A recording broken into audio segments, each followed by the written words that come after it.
Today I'm testing one of the most affordable flash studio lights to start professional photography. Ciao and welcome back. If you don't know me yet, I'm Marco, photographer and retoucher based in London. Here on my channel I share videos about professional photography and photo retouching.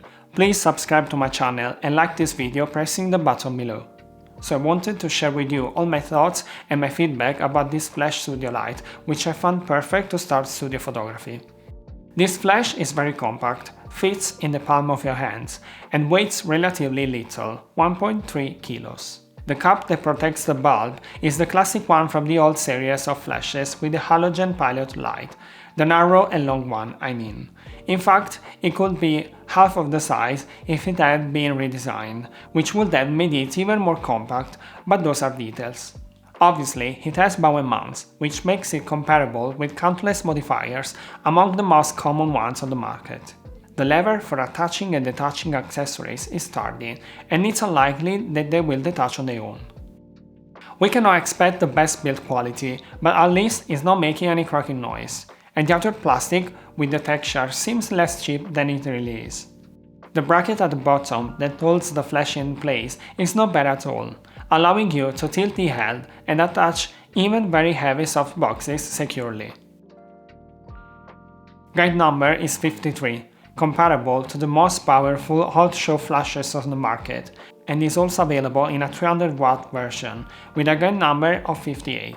I prefer this one because the difference is relatively small. Power can be adjusted from 132 onwards, 6 stop from minimum to maximum, with possibility of adjustment in 110 increments, so you have 50 steps in total. When changing and lowering the power, capacitor need to be discharged by powering the flash. Recycle time is respectively 1.8 seconds at maximum power and 0.1 second at minimum. Flash stability is average, with a color temperature of 5700 Kelvin and plus/minus 200 Kelvin. It does not have a stable color mode, but is not a significant problem. It is certainly not a high-performance flash for use in high-power burst situation, but it is not designed for this type of photo either. This can be a compromise for many of you, but it must be said that in many situations there is no need for instant recycle time. It is not suitable for splash photography, but thanks to the flash duration ranging from 1/800 to 1/2000 of a second, it could allow you to capture some photos with rapid action. Finally, LED pilot lights are starting to become the standard and relatively inexpensive to be used even on the cheapest flashes. In fact, we can find a 10-watt LED pilot light, not bad considering in the use of a studio with low ambient light. It can be adjusted from 5 to 100% via the appropriate wheel, and also it's possible to set it with a fixed light or sequential switching when the flash triggers, to indicate when the capacitors are charged again. This is a test I made in my room with curtains down, not bad at all. On the back we find a large display that shows all the useful information for using the flash, and we find a few commands capable of adjusting any of its functions. There is the button to change groups and channel, the one to activate slave mode on first or second curtain, then there's the button to activate or deactivate the sound, the one for pilot light, adjustable in proportion to the power of or manually, followed by flash test button. The wheel allows you to change the flash power, and when pressed it also allows you to adjust the power of the pilot light when turned on. The flash also has a wireless receiver to communicate with all compatible GODOX triggers and therefore be triggered and adjusted remotely. There is also a 3.5mm jack for wired connection and a USB to connect external wireless receivers. This flash is not so silent at all, but not so annoying either. The fan runs steadily at low values and then adjusts according to the temperature of the internal components and the bulb. By activating the LED light, it speeds up but never too noisy.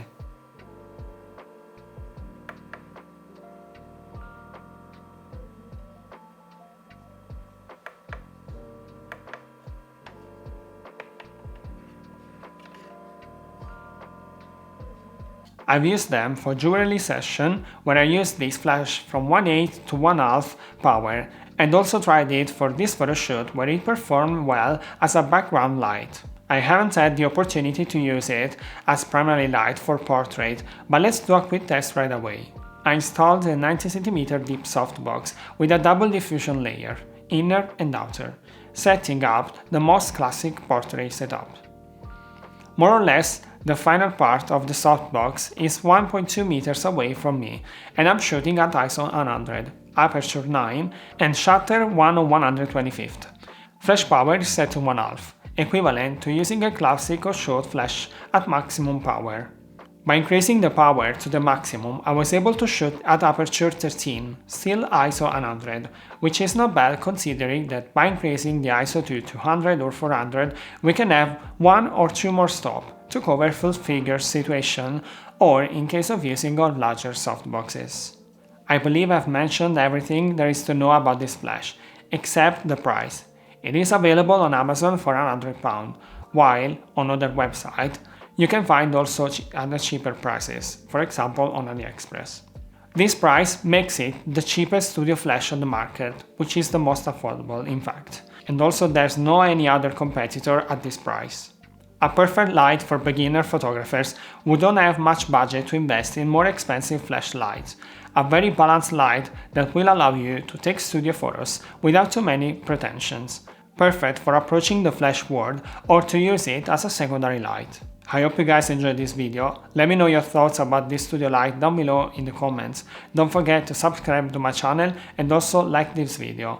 I'll see you in the next while. Also, don't forget to check other videos. Ciao!